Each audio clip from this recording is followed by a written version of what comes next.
Dear students, welcome back to another lecture of cardiovascular system.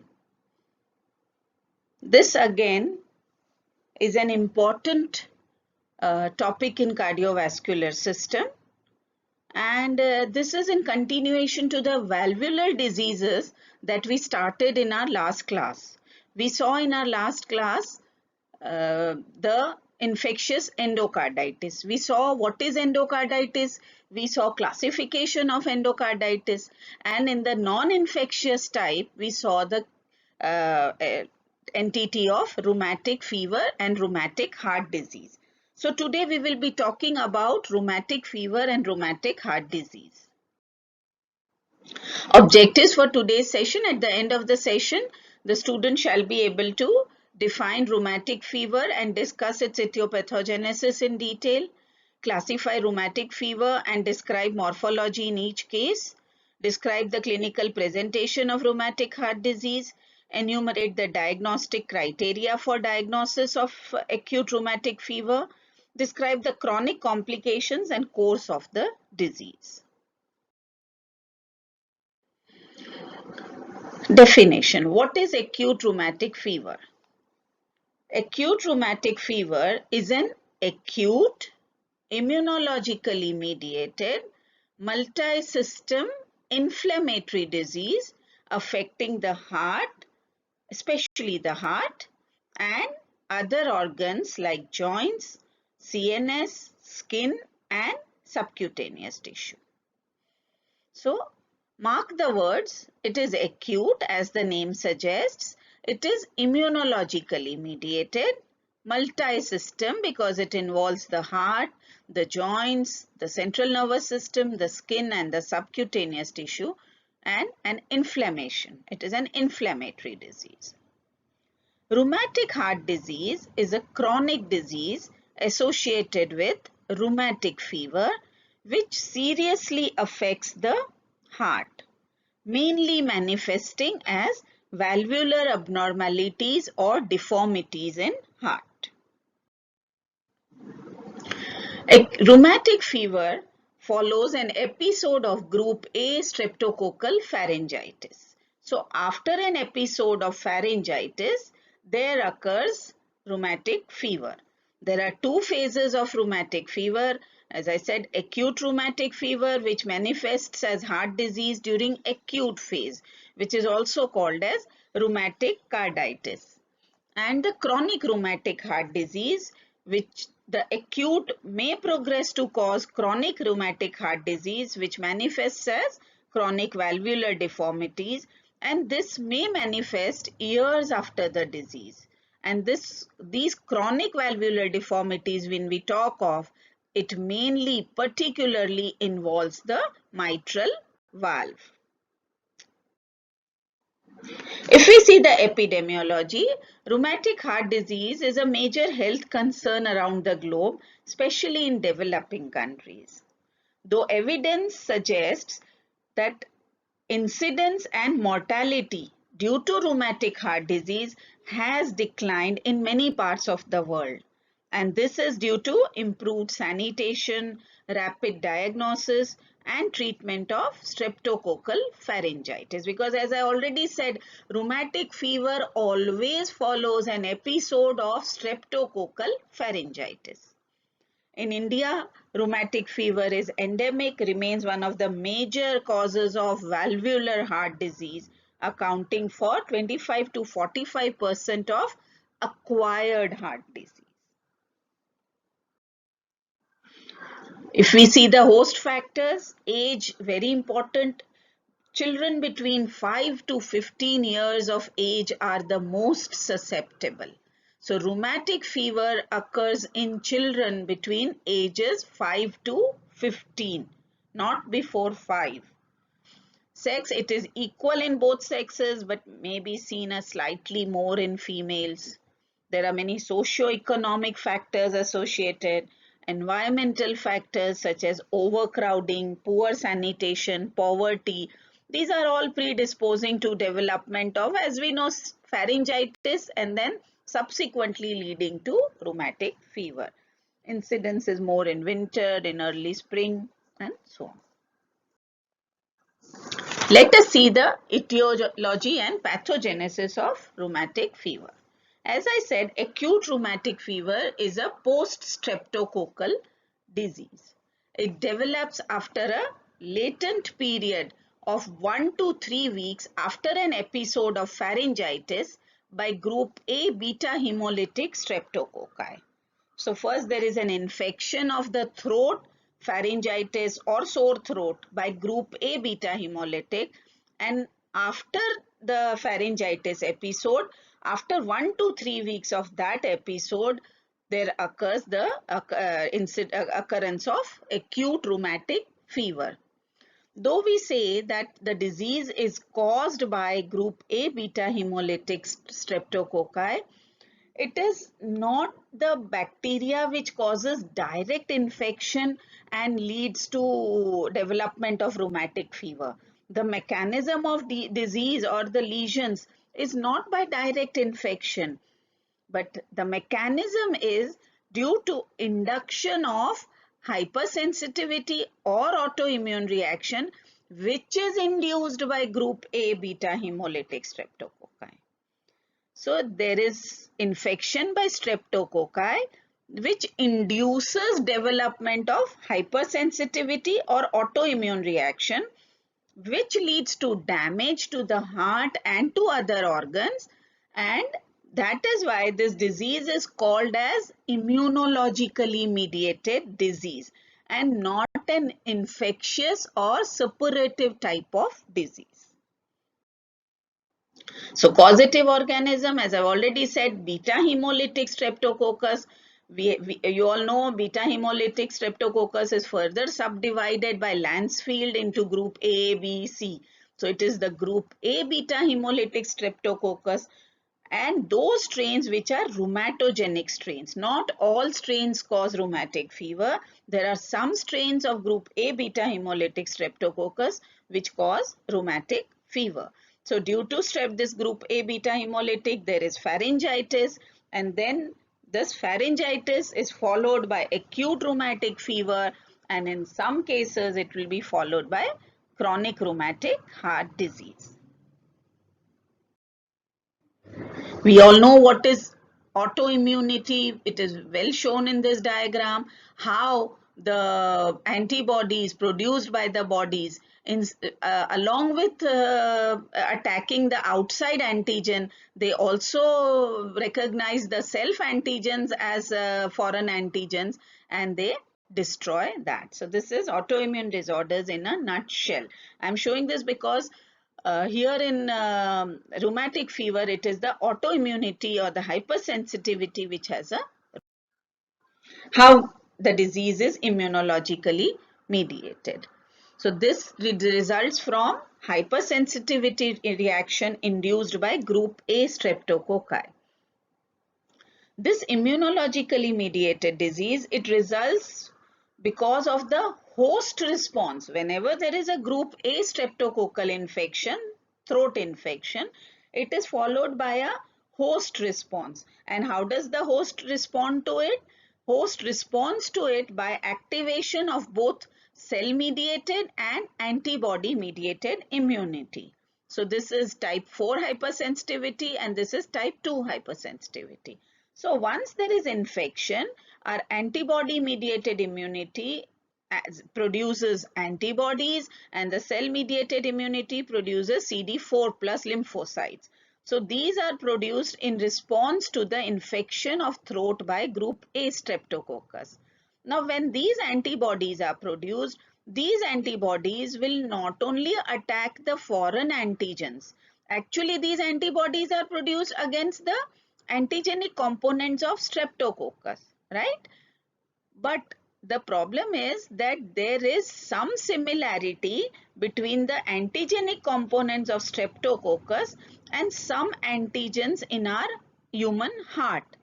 So these antibodies, one of the examples of this similarity is, as there is an M protein in group A streptococcus, this M protein, they cross-react with similar self-glycoprotein antigens in heart, in joints and in other tissues. Similarly, there is similarity between cell wall polysaccharide of streptococci with valves in heart, hyaluronate capsule of the streptococci with some antigens in the joints. So due to this similarity, these antibodies helped by the CD4 plus cells not only attack the components of streptococcus, but they also attack these similar self-glycoprotein antigens in the heart and produce rheumatic fever. And not only rheumatic fever, but because of cross-reactivity with tissues in joints, in CNS, in skin, they also produce lesions in these organs.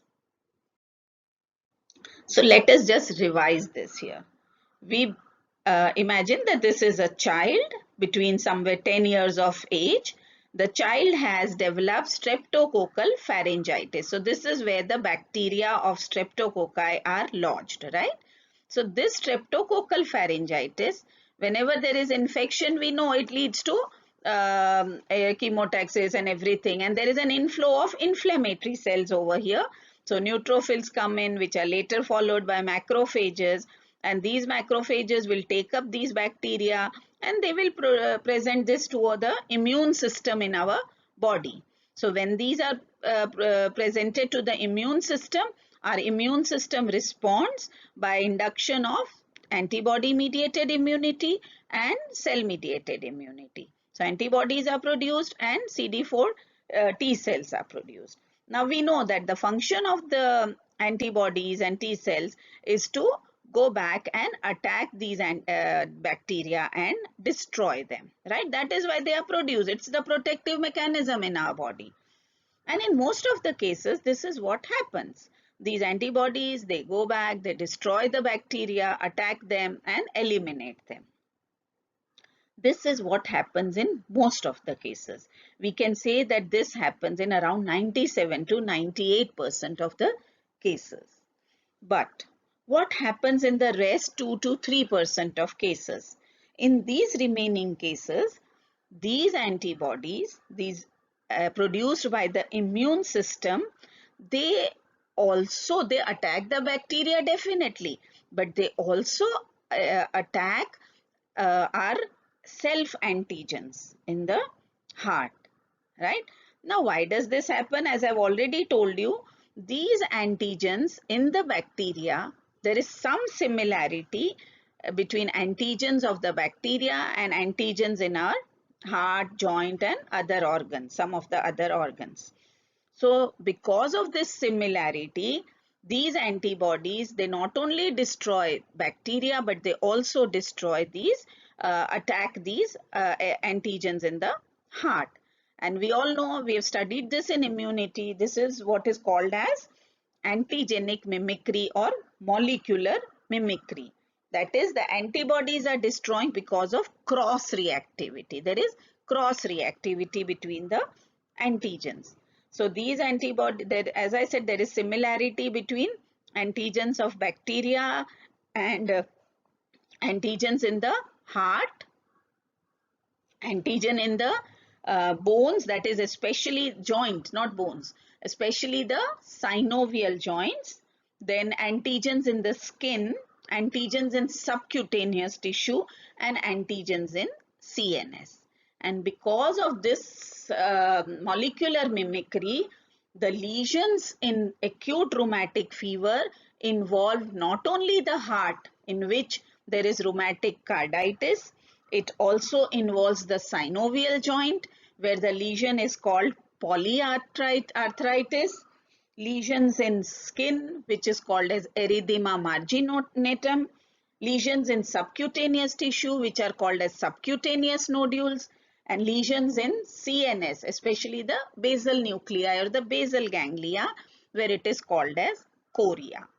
So now you realize why it is known as multi-system disease, because along with heart, these are also the organs which are affected in rheumatic fever. So basically it is a cross reactivity or autoimmunity between antigens of the streptococcus and self antigens, myocardial self antigens and in other tissues. So this is about etiopathology. Now remember, once that occurs, streptococcal infection occurs, only after a latent period, because it does take 1 to 3 weeks for the immune response to develop. So after a latent period of 1 to 3 weeks in which the immune response develops, the antibody induces immunological damage to all these tissues. So it is not immediately. So you must know the relationship between streptococcal after 1 to 3 weeks development of acute rheumatic fever, and in some cases may lead to chronic rheumatic heart disease. Now, why do we say that streptococcal infection is followed by rheumatic fever? Because there is a lot of supporting evidence. Always a rheumatic fever episode has been preceded. If we take the history, it is always preceded by a streptococcal infection. It may have been symptomatic or asymptomatic, but always in a episode of rheumatic fever, there is preceding history of streptococcal pharyngitis. Then in these patients, there has been positive throat culture for group A streptococci. And if we take the blood and check titers for streptococcal antibodies, there are rising titers of ASO. We know anti-streptolysin O titers, anti-DNase, B titer, anti-streptokinase, hyaluronidase, and so on. So these are evidences that always rheumatic fever is preceded by streptococcal infection, and that streptococcal infection is the cause of rheumatic fever. No, though not by direct infection, but by inducing immunity. Let us see the morphology of rheumatic fever. There are cardiac manifestations and extracardiac manifestations.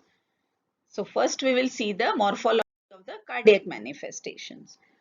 Now in cardiac, it is, as we said, it is an inflammation. So there is an inflammation of all the layers of the heart, and that is why it is called as pancarditis.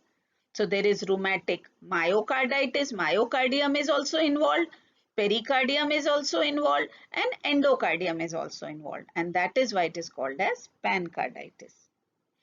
In endocardium, it is the endocardium plus the valves, and it is mainly the valvular lesions that are very important. So this is again a repetition, streptococcal pharyngitis followed by immune response, and this antibodies, they cross react here with the antigens on all the three layers, right? This is the valvular endocardium, this is the myocardium, and this is the pericardium. So this is pancarditis. We will see what are the lesions in pericardium, in myocardium, and in endocardium. Fibrinoid, central fibrinoid necrosis, important Anetsko cells, and lymphocytes and histiocytes. You can even write these stages. Now these are the, again here you can see this Askov body, which is seen in the interstitium around the, this is the myocardium, this is the interstitium. Now these Askov bodies are very typically centered in the interstitium around the blood vessels, which is shown in this figure. Chronic phase, over years or decades, the Askov bodies undergo fibrous scarring or healing. Now, during acute rheumatic fever, diffuse inflammation and Askov bodies, as I said, may be found in any of the three layers of the heart, pericardium, myocardium, or endocardium, and thus the lesion is called as pancarditis. So basic pathognomic characteristic is an Askov body, right? And they can be seen in myocarditis, pericarditis, or endocarditis. Okay. This is all we are talking about acute rheumatic fever. Now this pericarditis may heal with acute rheumatic fever, or in chronic phase fibrosis and adhesions may occur between the layers and it may obliterate the cavity. Okay, so this is pericarditis, that is bread and butter. Myocarditis. Grossly, in early stages, the myocardium is soft and flabby. Microscopically, there is presence of Askoff body may be seen because we are talking of acute rheumatic fever.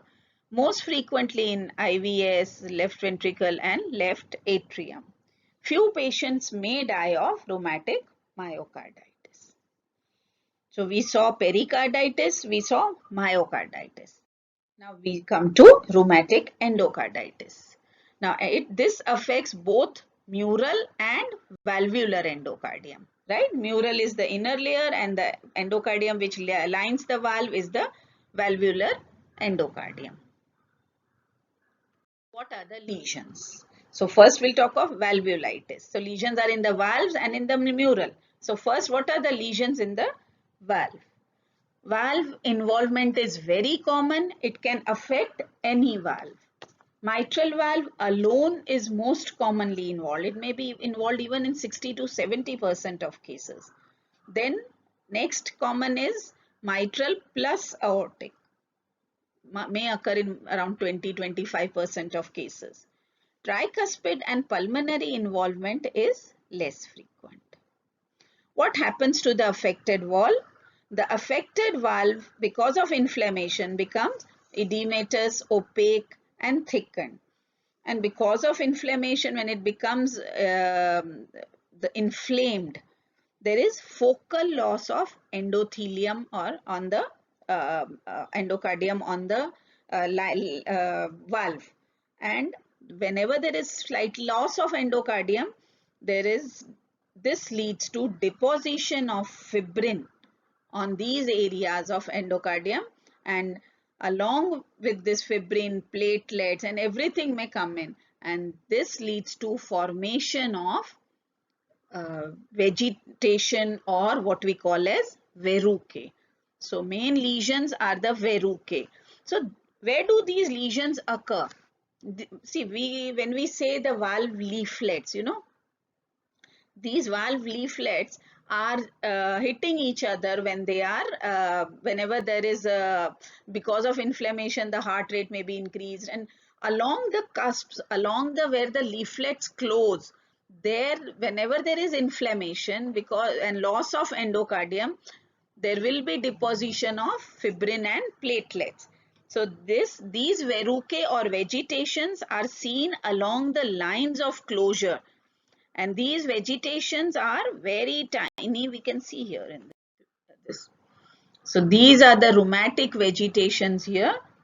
They are very tiny, 1 to 3 millimeter size, wart like. They appear like warts, and they are mainly seen along the line of closure of leaflets and the cusps. And these are very firmly attached. They will not dislodge from here like the vegetations we saw in infective endocarditis and all. These rheumatic lesions, they do not dislodge from here. So these are the verrucae or the vegetations which are seen on the valves in acute rheumatic fever. What about the mural endocardium? In the mural endocardium, what we see are the McCallum's patch. What is this McCallum's patch? These are seen on the this is the McCallum patch, which is seen on the endocardial surface in the posterior wall of left atrium, just above the posterior leaflet of the mitral valve. So this appears like a map-like area, thickened, roughened part of endocardium. And microscopically, if we see, this may show Askoff bodies. Now this occurs because of damage which occurs due to chronic regurgitation of blood in this area. So this is the McCallum patch. So if we are to revise the lesions of acute rheumatic fever, cardiac lesions we are talking about, they are, as I said, it is mainly the pancarditis. Okay, so pericardium, what we see is the bread and butter type of pericarditis. Myocardium, it is myocarditis. And in endocardium, in the valves, we see the verrucae or the vegetations.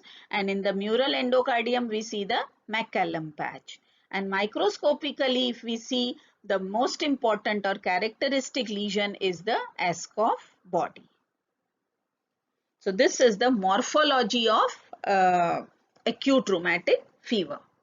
Now, what is the sequelae? What happens to, as we had already talked, that there are two phases, One is the acute rheumatic fever, and this acute rheumatic fever may resolve within 4 to 6 weeks. But in a few cases, very few, very, very few, it may progress to cause significant scarring and chronic valvular deformities, which are the cause of cardiac morbidity and mortality. So overall prognosis for acute attack is generally good. But it's very important to diagnose acute rheumatic fever, because otherwise this disease may progress to chronic rheumatic fever. But if proper prevention and care is taken in acute rheumatic fever, the recurrent episodes may become fewer and fewer. Otherwise, if they keep recurring, the acute rheumatic fever, progressively more and more damage occurs to the valves and they develop these chronic deformities. Now, those cases which go on to develop chronic valvular disease, what is the morphology? So, whenever there is inflammation, we know it is followed by organization, fibrosis, and healing.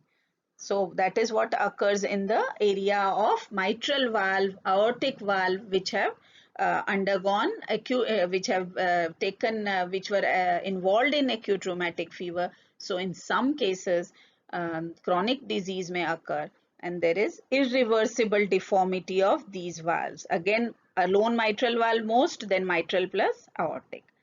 Now, most important the sequelae of rheumatic heart disease is the mitral stenosis. So, mitral stenosis, the cause, the acquired cause is mainly the rheumatic heart disease. We will see how mitral stenosis develops. Mainly it's the mitral valve, then the aortic valve, next is the aortic stenosis, but less severe involvement of tricuspid valve and rarely of the pulmonary valve. So this is the picture of a normal valve. We know these are the commissures, these are the leaflets. This is the anterior leaflet, this is the posterior leaflet, and this is a commissure, this is a commissure. So this is the, and these are the chorda tendineae. Right? So this is a normal valve. What happens in chronic rheumatic heart disease? In chronic rheumatic heart disease,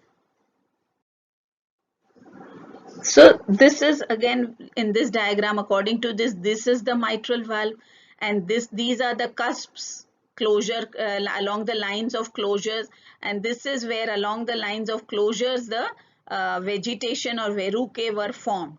So whenever there is healing and scarring and fibrosis, so this area will undergo fibrous scar tissue formation. And in this cross section, if we see, this is the mitral valve. So what happens is gradually there is healing and fibrosis and scarring beginning at the ends of the, here there are, these are the commissures. So once this starts to fibrose, there is fusion of the commissures. So changes which occur whenever there is chronicity is that these commissures will fuse these leaflets. The leaflets which we saw, these leaflets, they become thickened due to fibrosis, especially as I said along the lines of closure. So these leaflets, on both sides, they will become thickened, the commissures will fuse, and this will go on to give this type of appearance, which, what does it remind us of? It reminds us of the appearance of either a fish mouth or a buttonhole appearance. So this is what happens to the mitral valve. The mitral valve gets stenosed, and the appearance of this mitral stenosis in rheumatic fever is this. So thickened valve leaflet, fusion of commissures giving either a fish mouth appearance or a buttonhole appearance. See here. From inner side, if we see from the ventricle, buttonhole or fish mouth. So mitral stenosis, what is the gross appearance? It is the fish mouth or the buttonhole appearance. And at the same time, what happens is to the chorda tendineae also, they become shortened, thickened and get fused. So the result of all these changes is mitral stenosis or mitral regurgitation, and similarly if it occurs in aortic valve, the changes will be aortic stenosis or aortic regurgitation or insufficiency.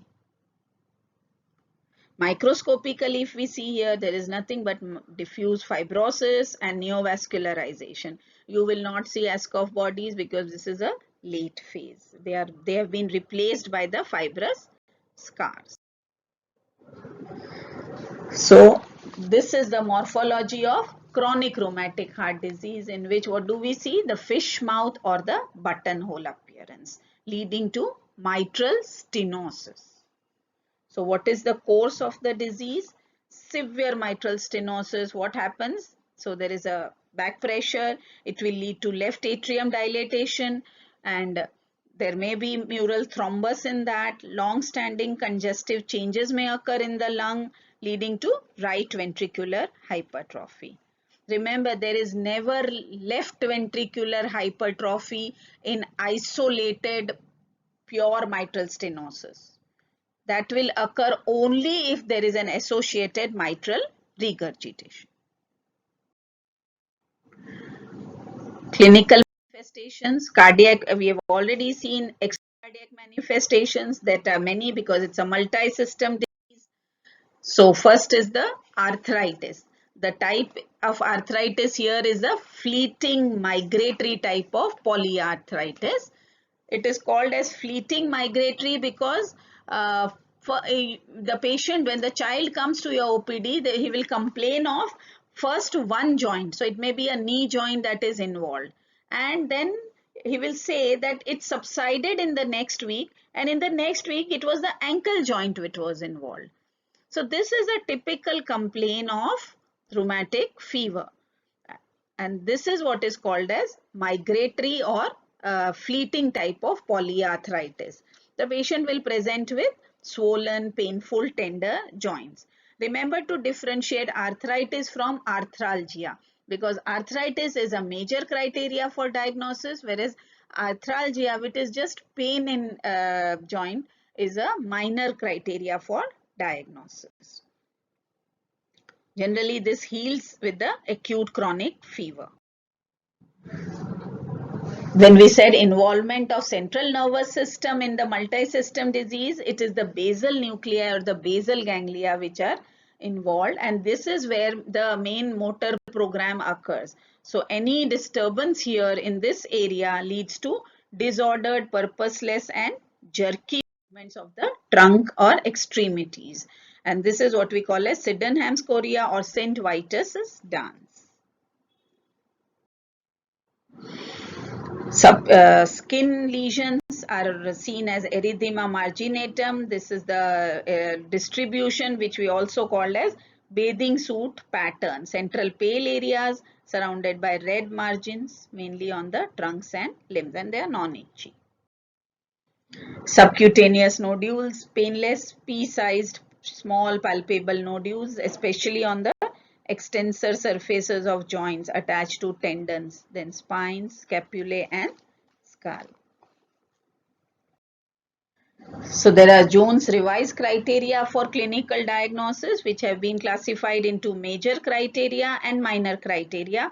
Major are carditis, polyarthritis, chorea, subcutaneous nodules and erythema marginatum. Minor are fever, arthralgia, previous history of rheumatic fever, elevated ESR, CRP, leukocytosis, prolonged PR interval. Now the Jones revised criteria says for clinical diagnosis of rheumatic fever, there should be presence of either two major criteria or one major and two minor criteria. supported by a antecedent or previous streptococcal infection. Complications of rheumatic fever and rheumatic heart disease is mainly congestive cardiac failure because increased demand on myocardium due to the pressure or volume overload. Then the damaged valves will be predisposed to infection, leading to infective endocarditis. We saw rheumatic fever as the rheumatic valves as the cause for endocarditis in our previous lecture. Then mural thrombi may develop in the cardiac chambers, leading to embolization in other organs. Pericarditis may be followed by adhesive pericarditis. Arrhythmias may occur, atrial fibrillation in mitral stenosis, and sudden death may occur if a large emboli is, settles on the valve or something. So this is about acute rheumatic fever and chronic rheumatic heart disease. Thank you. And if you have any questions, you can always email me or WhatsApp me for your queries. Thank you.